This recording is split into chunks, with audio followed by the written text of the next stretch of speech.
see you guys in the dark. My brother met his girlfriend a year ago when he was 17, and she was 16. For a little while, they seemed like they had a great relationship.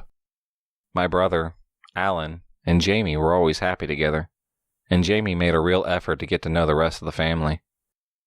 However, I noticed something was off whenever my brother wanted to go out with his friends without Jamie, and she would have a complete meltdown, screaming about how he didn't love her, and how much she does for him, etc. This happened all the time, so eventually he started spending more time with her to avoid a conflict. She even got annoyed at my mother's funeral because he wasn't paying enough attention to her. Like, our mom just passed away. Chill out. Things started to get worse with her, accusing him of hitting her whenever he would try to deflect her from punching him in the face. My brother has some mild anxiety problems, and quilt about our mother's passing away. Since they weren't on the best of terms before she went, he uses Xanax or bars to try to self-medicate, which she knows and often would pick fights with him about to use his actions against him later on, or try to tell the school he was on something to get him in trouble when he didn't want to have anything to do with her. Eventually, Alan couldn't take it anymore and ended the relationship a few days ago. A quick note. Our glass back sliding door is pretty weak. If you yank at it hard enough, you can force it open despite it being locked, unless we put a key in. The other day, she showed up at 5 in the morning, banging on the door and demanding to be let in. My dad got after her, and she left. This morning, however, she broke in through the back door and got into bed with my brother, who slept through all of this. My dad found her and told her to leave, or he'd just call the cops on her. This afternoon, I heard my brother and his friend get back in from school. All was well until once again Jamie broke in through the back door, as she had taken the key this morning. Alan's friend stopped her from getting into his room, and I told her to leave and not come back again, or I was going to call the police. After she had left, my dad came back with 3 new keys made from the back door. My brother showed us her claims of cutting herself, which we reversed imaged and found it immediately, along with the fact that she didn't have any cuts on her arms. It's gotten so bad that my brother doesn't want to go to school since she follows him around and tries to get him to talk to her. And when that doesn't happen, she gets him in trouble. Jamie, I hope you get out of our lives and get the help you desperately deserve.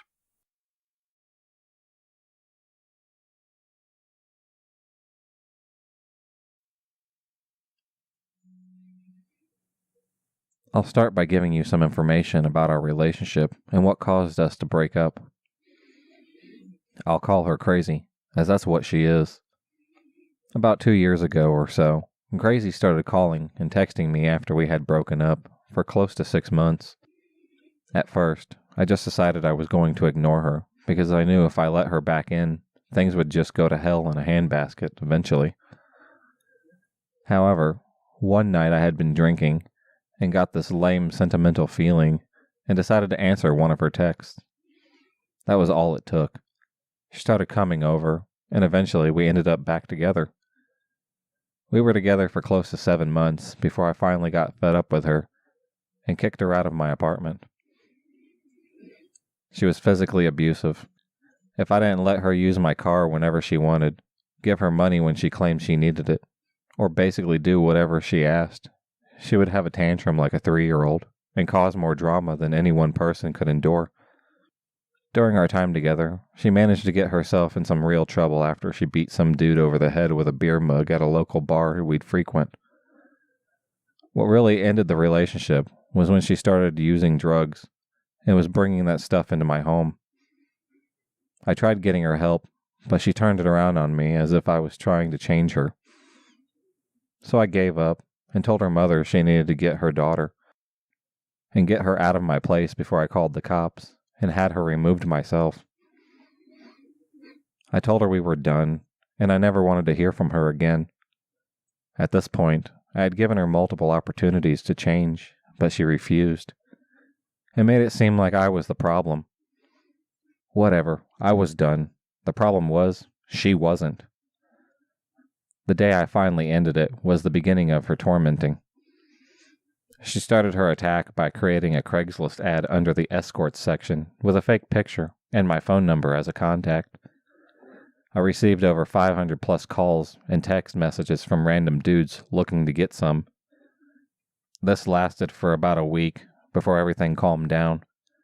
If that wasn't enough, the same night while my phone is blowing up, I see the security guard from my apartment complex nosing around my car, shining his flashlight in the windows. I go outside and ask the guy, "Is there a problem?" He responds, "I got a report that this car here is abandoned and needs to be removed." I'm just like, that's my car, and I live in the apartment right above here. I ended up having to get my title and a driver's license to keep this guy from calling a towing company and having my things removed. The next day rolls around, still getting a massive amount of texts and calls through my whole workday, which was really pissing me off. I get home after work and sit down to try and relax when there is a knock on the door. I look out through the peephole and see some dude I've never met before standing outside. I don't answer. I wait for him to leave and then look out my balcony and see this guy on his phone standing right out front. I yelled out to him, "Hey, can I help you?" He responds, "Is Crazy here?" I'm just like, "No, that's my ex, and I kicked her out the other day. Maybe check her mom's house where she's staying." I end up talking to this guy further. Turns out that she set up a dinner date with him and gave the guy my address as an address to where she is staying. That night, another 3 guys showed up looking to have dinner dates with her. I had work the next day, and while I'm there, she starts sending me texts, pictures of the outside of my apartment with messages like, "It's quite breezy in the apartment with your patio door open, isn't it? And I hope your dog finds his way back home. He got out." So, needless to say, this is stressing me out. I'm almost positive at this time it's bullcrap, but there's always that chance Crazy actually broke in. I got home later to find my apartment the way I left it. The whole time, I'm ignoring her, hoping this will come to an end soon. Nope, it only escalates further. Once again, after work, I have a knock at my door while I'm watching TV. I check the peephole, and there are 2 police officers standing outside. I'm just thinking, now what the hell, as I'm opening the door and I'm greeted by 2 relatively large gentlemen in uniform with crappy looks on their faces. I'm just like, "Yes? Can I help you?" The officer asks me if I live here. "Yes. Is there a problem, officer?" He replies, "Only if you considered touching a young woman a problem. Can you provide your whereabouts for the last 2 hours?" "Well, I just got home from work like 45 minutes ago." "What do you mean touching? Who told you that?" This woman really stepped up her game, calling in a false police report and getting the cops to come question me about it. That was pretty bold of her.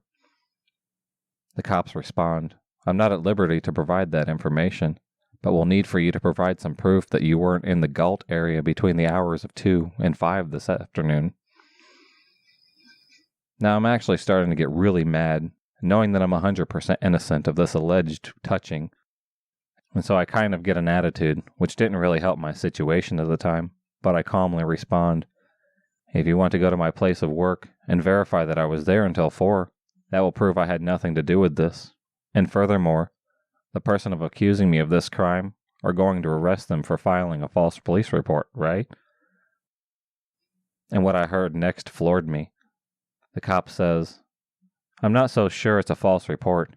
Your car is still warm, and you look guilty." Of course my car is still warm. I just drove home from work less than an hour ago, Einstein.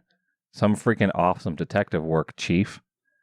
They left, but before doing so, told me not to leave my apartment, as they would be back if my story didn't check out. Well, they never came back, and I called the police station multiple times to get an update on what they figured out. And you know, what they told me. No police report had been filed, and there was no record of any police being dispatched to my address on the day in question. I was seriously about to lose my shit.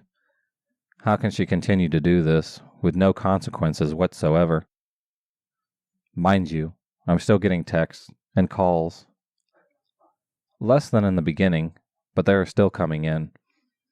I think it was like a week or so, and things went quiet. Minus the calls and texts, but even those weren't all that heavy anymore. I started to think that she was done with me, and I might be able to live my life normally, drama-free. Nope, I was wrong. I stop at my mailbox after work, about a week or so after the whole touching situation, and receive a letter from the post office that said I had changed my address, but if this was incorrect, to contact them to stop the mail forwarding.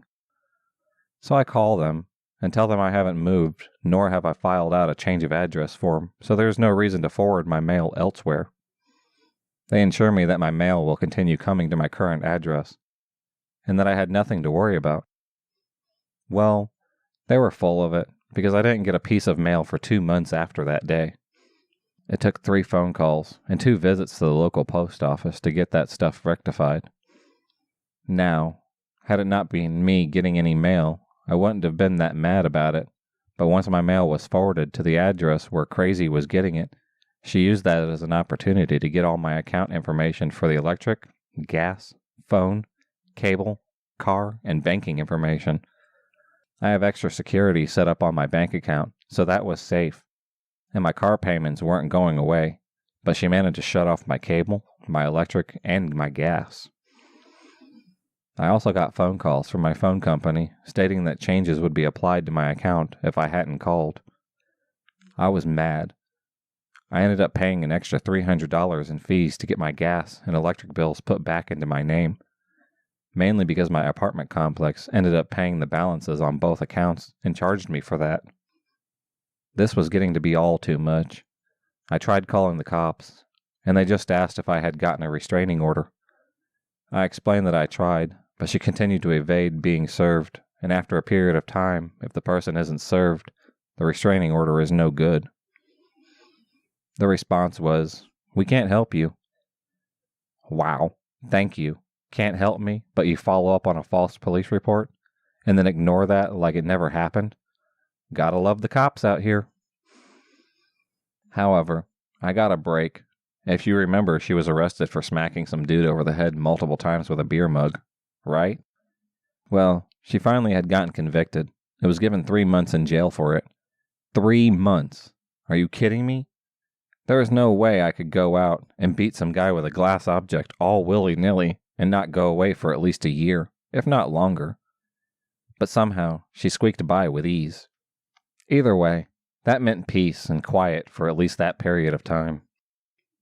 I was watching her status in jail online from time to time to make sure she was still locked up, when one day I checked and saw she had been released 2 days prior.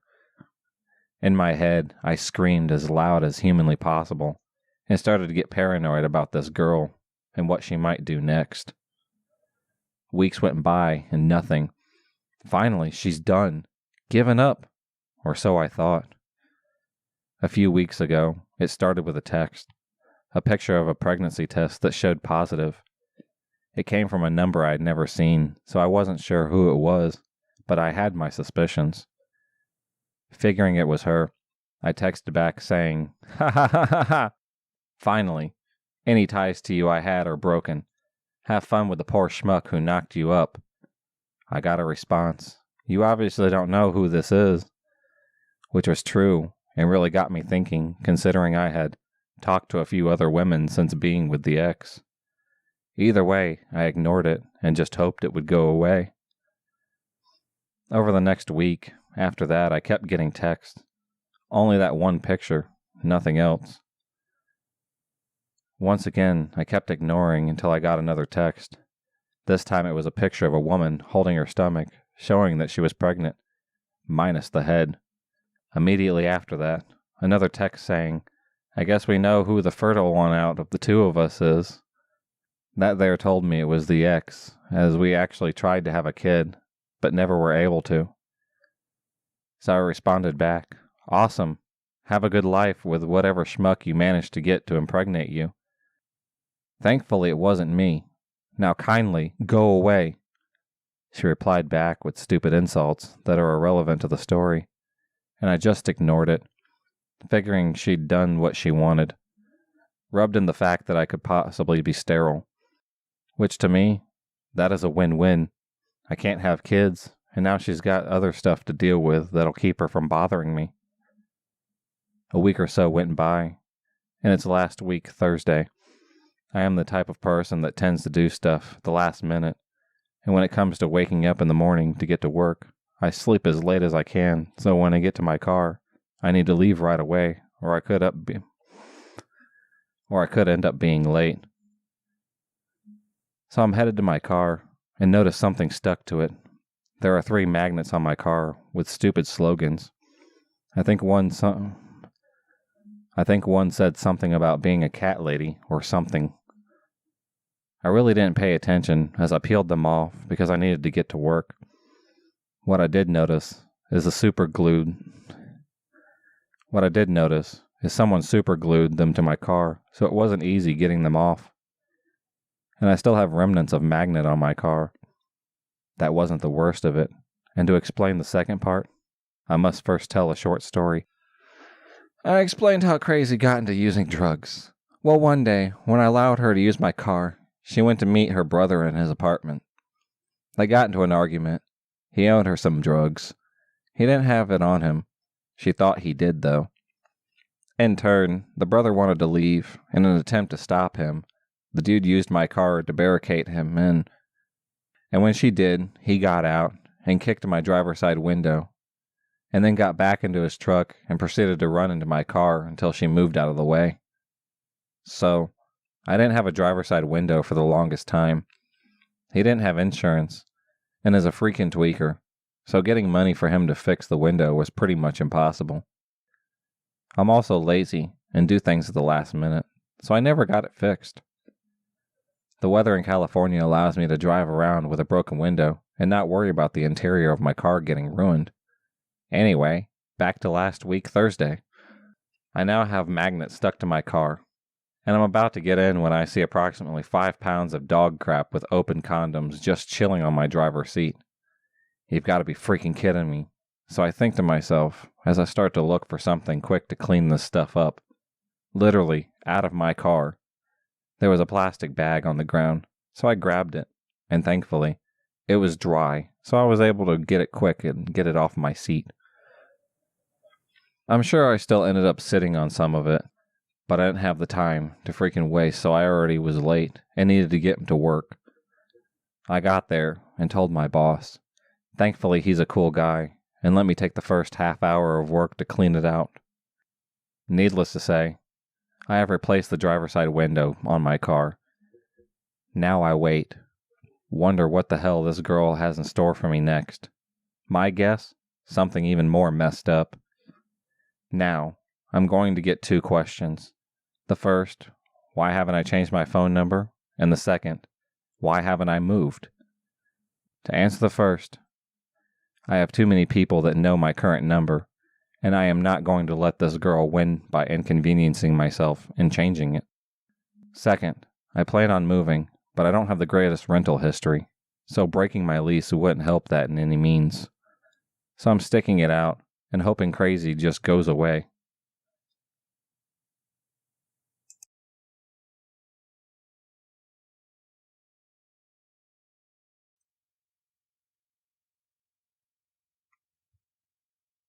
I don't remember how it came up, but I think it was to do with her grabbing some stuff from under her bed one night. Basically, she wouldn't do it and was terrified of it. I never understood why until she had told me. My girlfriend's cousins, who she adored, came home one night to find the house unlocked. They were really confused and frightened about why, so they checked the house but couldn't find anything missing. They just assumed that they left the place unlocked. That night, my ex's cousin was lying on her bed, doing whatever young girls do, when her cat would just not shut up. It was lying on the floor of her room, hissing, despite her appeals. The cat kept going on, being very aggressive towards the underside of the bed she was lying on. She decided to see what the fuss was about, so she got down on her hands and knees and looked. There was this guy lying there on his side, staring right into her eyes, holding up a mean-looking knife. This girl obviously screamed like crazy and bolted out of her room, taking the cat with her. Her parents came running. She hysterically told them where this man was with a freaking knife under her bed. Her dad grabbed the door and threw it shut, locked the guy in there while the police were all called. As much as he tried to hold this guy inside the room, the guy ended up overpowering him and getting the door open and running as fast as he could out of the house. Thankfully, no one was hurt, but the guy was never found. Thankfully, my bed is very low and couldn't fit anyone under it. Yay!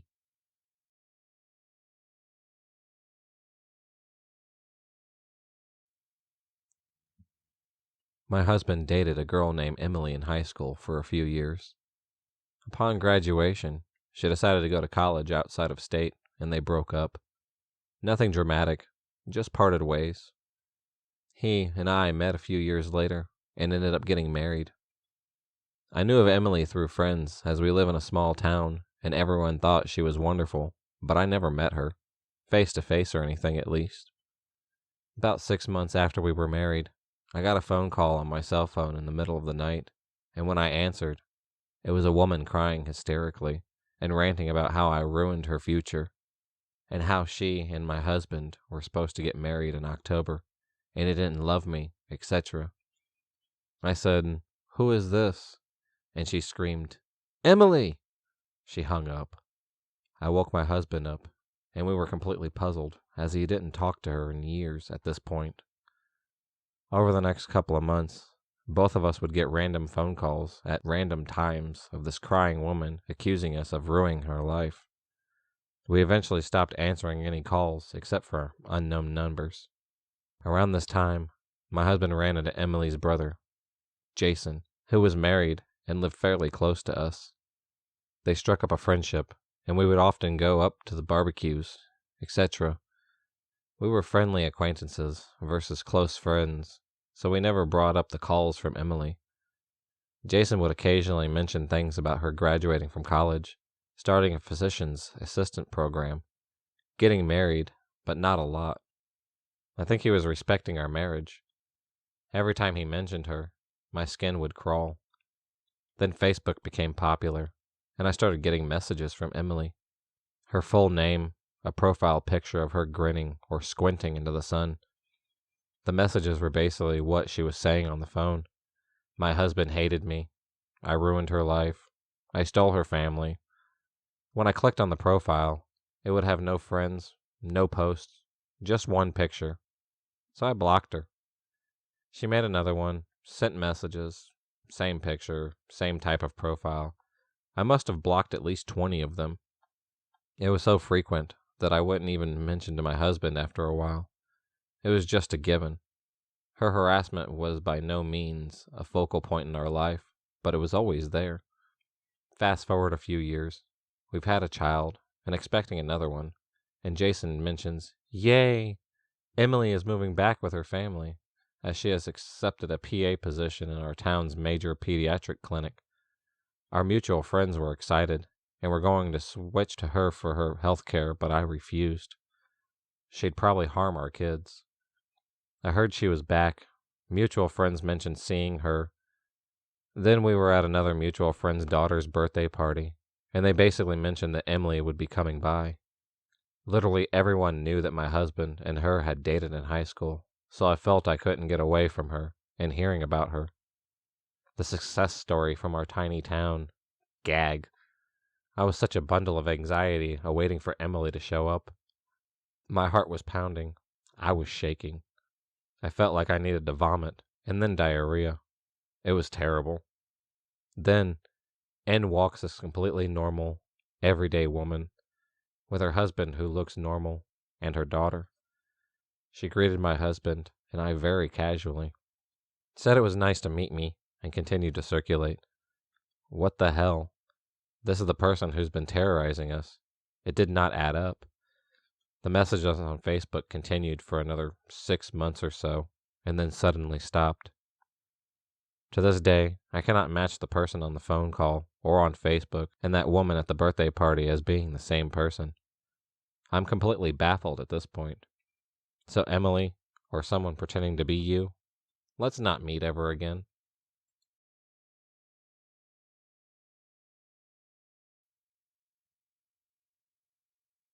My father had been dating this girl for a while, and things got really... My father has been dating this girl for a while, and things were going great. She's met us a few times and got along great with my sister and I. Eventually, my father asked her to move in with us. She drove 7 hours to move in and brought her 2 cats. Things were great for the first 2 months. Since she couldn't find a job, they had agreed that she had to apply for jobs and had one secured for an interview before we moved in. She moved in July 2nd. She didn't have a job until late January. I, being freshly out of college, with no experience in a job setting, was able to get a job before she did. This caused my father to have to cover her car payments and insurance. This set us back financially, but we were okay in the long run. Then October came with the discovery of a full year's worth of text messages between her and a friend of hers named Jared, all taking place right before my father and her were dating, and while she was still living in her hometown. These text messages were laced with him coming over and giving her nighttime lovin's and inappropriate pictures. My father confronted her about it, and she denied it, saying we just didn't understand her friendships. My father let it go, so they haven't messaged each other in weeks. Small arguments pop up, and she starts sneaking money out of my dad's wallet at night to go buy cigarettes. This may only sound like a small amount, but it was a nightly occurrence. This set us back financially as well. These arguments mainly consisted of her lying about something and not admitting it, or her doing something stupid and not apologizing for it. Things got worse as Christmas came by. My father expressed that he didn't love her anymore. He didn't have any feelings towards her, and that she needed to work to fix the relationship if she wanted to continue. This meant really trying to get a job and not lying about stupid stuff. She agreed that she would. I advised him against giving her the option. I was tired of her crap and wanted her out. She started lying more and causing more problems with us. She believed she started taking some sort of drug as she came back from a drive all shaky and spazzing out, spouting nonsense. She came after myself and a friend of mine during one of her arguments, to which my father responded, "Pack your stuff and get the hell out. How dare you go after my kids, you bitch." Telling her to get out and leave was a regular occurrence in their fights, but she never took the hint.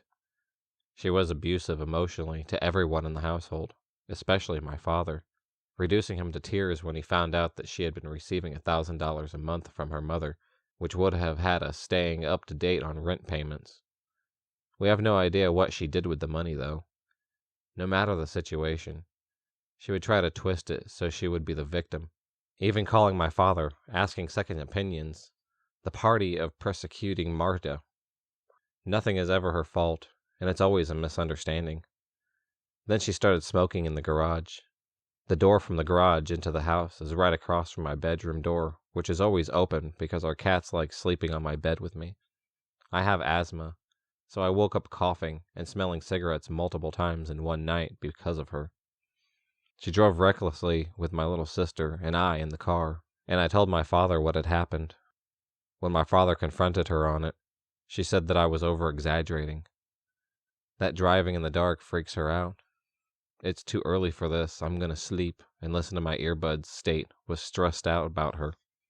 A minor thing, but she endangered my sisters and my own cats. We have 2 strictly indoor cats, and her 2 were outdoor cats until they moved here. Her cats have taught mine how to sneak out of the house when the front door isn't latched. She leaves the front door open constantly when she comes back in from smoking, and lets my cats outside. We live right across the street from a huge lot of desert, and we can hear the coyotes every night. She's let them out at night before. After she finally got a job, She didn't want to contribute her fair share of the bills. My father asked her for half of her paychecks every 2 weeks. She claimed that it would only be 25% because there are 4 people in the house. My sister and I are only there on weekends as we go to school outside of town and stay with other family during that time. She also apparently wasn't paying her car payments after she got her job, as she got a possession notice, which she hid from my father. Finally, after financially wrecking us, abusing my father emotionally and financially, endangering myself and my sister, doing drugs, taking money, stealing things from my room, endangering my cats, and many other things, my father gave her 2 weeks to move out. She moved out yesterday, and all I have to say to her is, let's not meet ever again, because I will not be nice like I had to be before.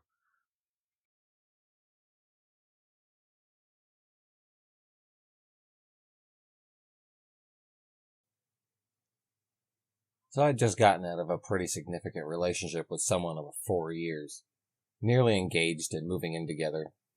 When things fell apart, I took a good amount of time to be on my own and get my shit together again. When my friends began encouraging me to get back out there, needless to say, I really wasn't wanting anything at that point, nor looking for anything.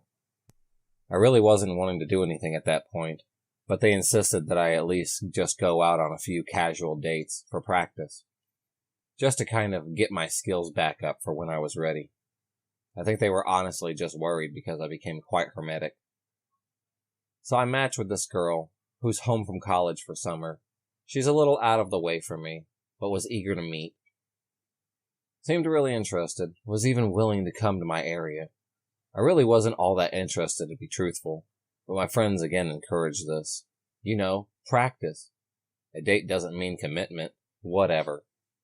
I want to be very clear, though, that I was extremely honest and explicit with her that I was not looking for anything serious, or anything really at all. I was very forthcoming that I had gotten out of something serious, and I was just kind of encouraged to explore. She persisted and still wanted to meet, so we agreed to a casual lunch in a sports bar that week. I got there, and she was already waiting for me. I was a bit put off by how much different she looked than her pictures. Not trying to sound shallow or anything, but her pictures from Tinder easily had to be at least 5 years old, which I verified based on tattoos she had in person, versus ones she didn't in pictures. So I was a bit thrown off by that. I wasn't the least bit attracted to her, but I was there just to have new experiences anyway, right? No big deal. I felt so bad, because the entire time she seemed so incredibly shy and awkward. I even noticed her hand shaking when she reached for a glass, which I found endearing, honestly. So I did my best to get her talking and try to help her feel more relaxed. I asked her questions and chatted about things I figured you chat about on dates. Where she grew up, music she's into, school she goes to, her major, all that other stuff. All to which I literally received one-word answers. It went on like this for about an hour, and she was just not working with me at all. But I tried to keep room in my heart, because it was clear she was feeling anxious, and I understand on a personal level. Then she pulls out this book and says, "I got this for you." And I responded very grateful, thanking her and inquiring what it was about. Because hey, if someone wants to share a good read with me, I'm all for that. She looks at me funny and says in a very sudden but odd tone, "You're kidding, right?" I'm very confused and just kind of look at her like, "What?" And she says, "This is your favorite book. You told me this was your favorite book." To which I said, "No, I have never even heard of this before." So we concluded that she ultimately got me confused with someone else she must have been chatting with, which I honestly found hilarious. She was embarrassed, but I made light of it and said it sounded funny. 'Cause I get it. That's Tinder culture, I guess. So as we finished the lunch, and I'm still receiving one-word answers despite our funny moment, I kind of become a bit suggestive that we should conclude our date by saying I had to get back to feed my animals and do some laundry. But she came very adamant on spending more time, and asked if we would do something else. I was genuinely trying to be a decent person, so I agreed, and we found a nearby park to walk, and that's where shit got weird. We sat on a park bench. Mind you, it's broad daylight, There's kids playing basketball nearby. Folks are jogging past us. I start trying to make conversation yet again, but still get the one-word answers. Then out of seemingly nowhere, without any warning whatsoever, she proceeds to just kiss me really aggressively, tongue and everything. I was honestly just so shocked I stood there frozen, not knowing what to do. I had this timid, shy woman who's really not made much conversation at all, who was just so nervous she was visibly shaking, just turned into a freaking bear mauling my face in like 10 seconds. My head was spinning with confusion and anxiety, and I swear it felt like it lasted forever, and I just prayed for it to stop. I was so put off, and honestly a bit afraid to do or say anything about it. Like, what do you even do in a situation? I was just hoping she'd pick up on my very obvious body language, that I wasn't reciprocating anything at all. I was completely unprepared for a situation like this. Then some really nasty guy just walks by, gawking and catcalling, and literally begins propositioning us into a three-way. And I'm just like, what the hell is going on? I need to get out of here. I was 1,000 different types of uncomfortable at this point. I end up managing to ward him off after telling him very politely, no, more than several times. All the while, she's just laughing. And I'm thinking, who even are you? Dr. Jekyll? Mr. Hyde? Over here? What the hell? So he leaves, and I'm insisting now that I need to leave and just go home. She seems to ignore what I'm saying and just gets very close to my face again and says, did you like that? Do you think I'm sexy? Do you want me? When I tell you I was so fucking nervous, I was like, I really need to go home. And she was like, can I come? And I told her very firmly no. She literally tried to persuade me to let her come back to my place with me, and I had to say no more than 3 times. So finally I'm home, and frankly just kind of shaken up. I hadn't really done the dating thing in quite a long time, but that felt very abnormal to me. She then texts me after she gets home and asks me out on a second date, and I was very kind, despite being incredibly uncomfortable. And I told her that I thought she was a cool chick, and I had a nice time, but I did not feel anything there, and reminded her I wasn't looking for anything. She then text-bombed me a bunch of crazy shit, saying how she didn't understand, and was so confused, that she thought I was so into her, and that things went great. I didn't respond to any of these because now she's continuing to cross my boundaries. I said what I needed to say, and I thought I was being decent, at least by being honest. So the texts continue, and I figured they're going to eventually stop, because it was our first date. How can someone be so upset over someone not reciprocating on a first date? They didn't stop, though. By the text, you would have thought she just ended a 2-year relationship, and she began calling, at which point I had to block her number. So Nightmare Tinder Girl, please, for the love of everything, let's not ever meet again.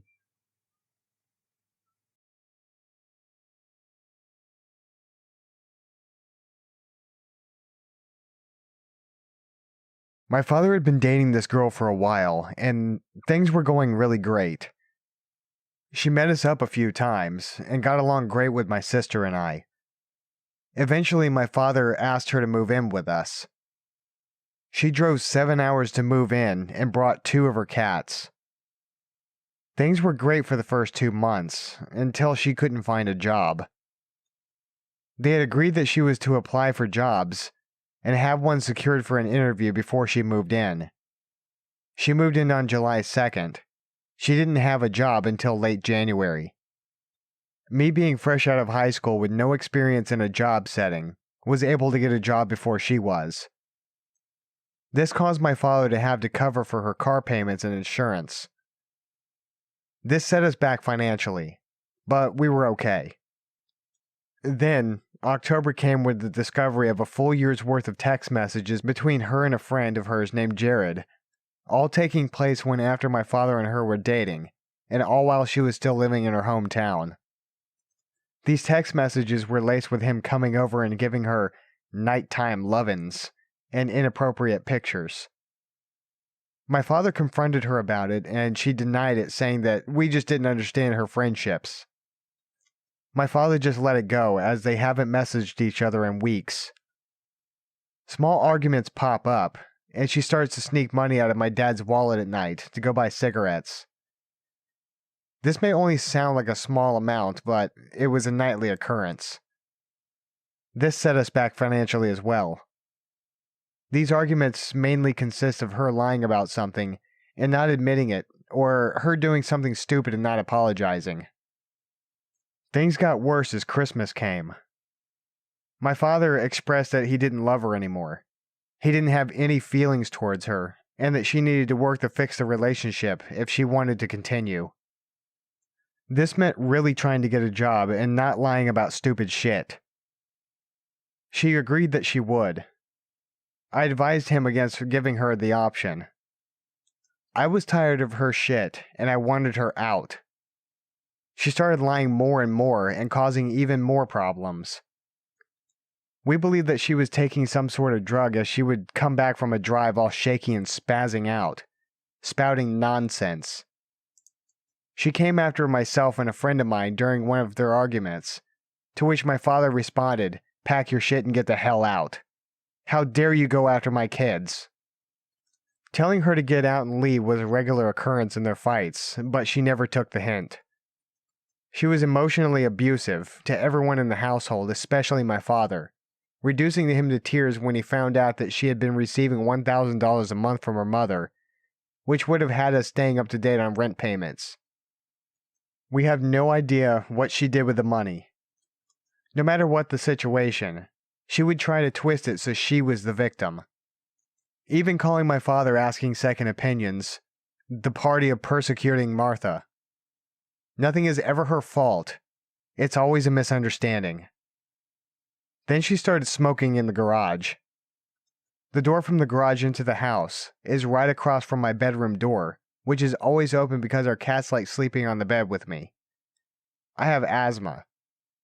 I woke up coughing and smelling cigarettes multiple times in one night because of her. She drove recklessly with my little sister and I in a car before, and I told my father what had happened. When my father confronted her about it, she said that I was over-exaggerating. That driving in the dark freaks her out. That my sister and I, in our "it's too early for this, I'm going to go to sleep and listen to my earbuds" state, were stressing her out. A minor thing, but she endangered my sister and my own cats. We have 2 strictly indoor cats, and her 2 were outdoor cats until they moved here. Her cats have taught mine how to sneak out of the house when the front door isn't latched. She leaves the front door open constantly when she comes back in from smoking and lets my cats out. We live right across the street from a huge lot of desert and hear the coyotes every night. She's let them get out at night before. After she finally got a job, she didn't want to contribute her fair share of bills. My father asked her for half of the paychecks every 2 weeks. She claimed that it would only be 25% because there are 4 people in the house. My sister and I are only there on weekends, as we go to school outside of town, about an hour away, and we stay with other family during that time. She also apparently wasn't paying for her car payments after she got a job, and she got a repossession notice, which she hid from my father.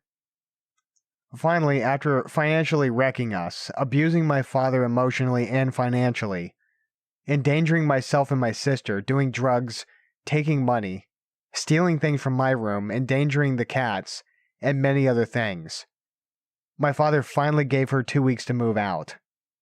She moved out yesterday, and all I have to say to her is, let's not meet again because I will not be nice like I was before. Lots of hate. The daughter of the man you broke. If you enjoyed this video, please subscribe, like, and hit the bell for notifications on future videos, and become a stalker of the night. And I'll see you next time.